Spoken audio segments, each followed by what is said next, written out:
Hello, and welcome back to the TheCGBros. This is Brother Damien, and many of you have written in asking us what the best way is to create a glowing planetary atmosphere in Maya. In this session, I'm going to show you one great way to do it using an often overlooked object in Maya called a volume primitive. Alright, let's go ahead and get started. Now there are a lot of ways to do this kind of effect, and the requirements for a given shot often dictate the approach that you should use. Now this method I'm going to show you is an updated oldie but goodie, and the thing I really like about it is that it's fast, simple, flexible, and it really looks great. First, let's create a sphere to represent the planet. NURBS or poly is fine, just make it relatively high resolution. Now I'm going to use a polysphere. So I'm going to come up to Create Polygon, Primitive Sphere, and set the scale to 1, and the divisions to 100 by 100. And if you're using NURBS, enable Advanced Tessellation and set the number U and B to at least 20. Alright, let's go ahead and create a directional light to act as the sunlight on our planet. So let's come up here to Create, Lights, Directional Light. Now I'm choosing a directional light for the sunlight for two reasons. One, it's more realistic for space environment lighting. In space, while light is technically coming from a point, planets are typically so far away from their light sources that the rays that hit them are almost parallel. And two, directional lights are easy to position, rotate, and adjust. Rays from a point light emit radially, and I would need to position the light a great distance from the planet sphere just to look right. The point lights that are too close will betray the illusion of scale that we're trying to create here.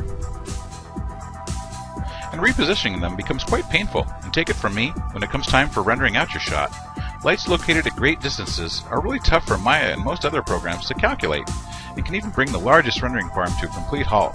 This definitely won't be impressing your boss or client. Alright, let's go ahead and come up to the Create menu, and select Volume, Primitives, Sphere. Now, this sphere volume will act as the boundary for our atmosphere. Let's go ahead and set the scale at 1.3. This should give us a nice thin shell of atmosphere that will help sell that the planet is large in scale.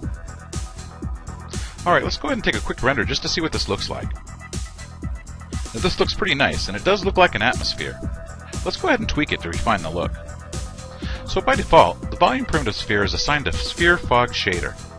Let's select the volume primitive and open up the attribute editor, and click on the Sphere Fog tab to view the settings.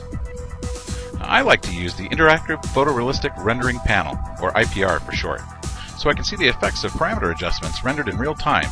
This gives me faster feedback on my changes. We all know that time is money, so getting the job done quickly and looking good not only builds confidence, but impresses the boss or client. Let's go up to the Window menu, select Rendering Editors, and hit Render View to open it. Click on the IPR render icon, or you can just come up here and click at the Render IPR button to render the frame, and then drag a selection region around the area that we want the IPR to update. Let's go ahead and continue tweaking. Alright, let's start by modifying the color. I'm going to hide the sphere so we can see the changes a little bit better. Let's go ahead and open up the IPR window again. So click on the color swatch to open the controls. And as we modify some of these settings, we can see the IPR update as well. Let's select a light green color for the volume. Now we might also tweak the transparency of the volume, the incandescence or self-illumination, or glow intensity, and the density settings to get different and interesting results. We can also use a color ramp to color the volume. Open the color ramp section and down to the color ramp input selector. Let's select Y gradient. And we can see that the ramp goes from top to bottom and adjusts as we move the position markers. Now if we need more control, we just click the side button to open up the ramp. You can refine the ramp by clicking on the ramp to add markers or delete them by hitting their close box. Now going back to the color ramp input selector, let's change the input to concentric. Now we can see that the ramp is now oriented from the center outwards. When transparency is selected as the input, the ramp will subtract whatever color is in the transparency swatch, and it's adjustable using the slider.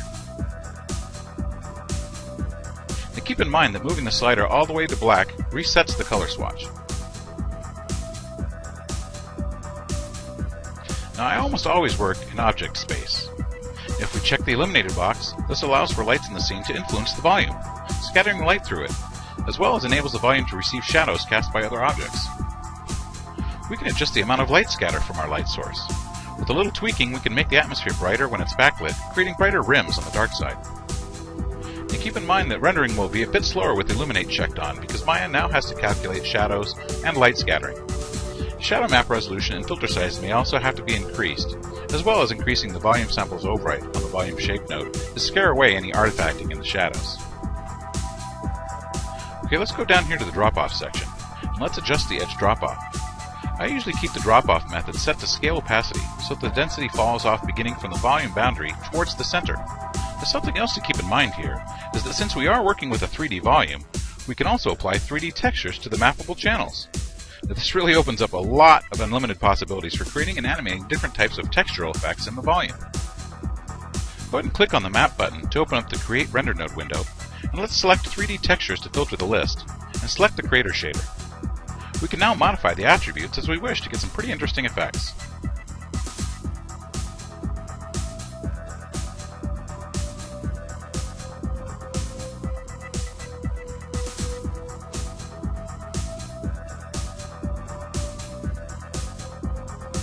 Let's go ahead and break the connection and assign a volume noise shader and adjust some of the parameters on it.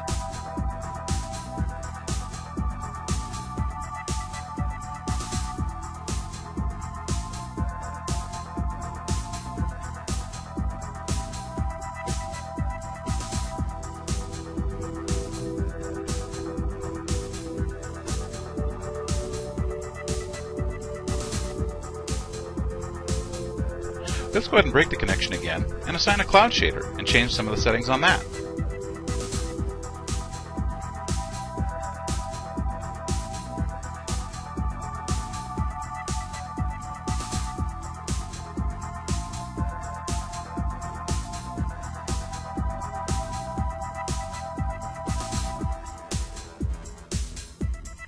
Now you can definitely see where this is headed, and I encourage you to try different shaders, mappings, and values. And of course, these attributes are all completely animatable.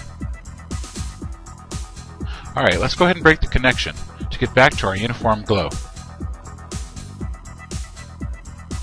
Let's also go up to the color swatch and change the color back to a yellow-green. And lastly, let's create a shadowing effect in the fog by setting up the color ramp input to Y gradient, and editing the color ramp to have a transition from black on one half of the ramp to white on the other.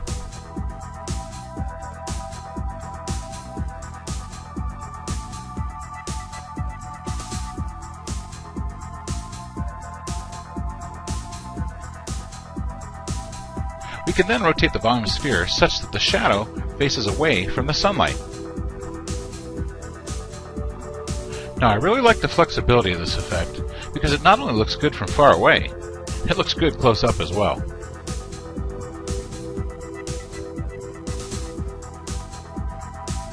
Alright, let's end it here, and I invite you to view part 2, where we take this effect to the next level, where I'm going to show you how to replace the default sphere fog shader on our volume primitive with Maya's fluid shader, taking this effect Hollywood. We'll see you then.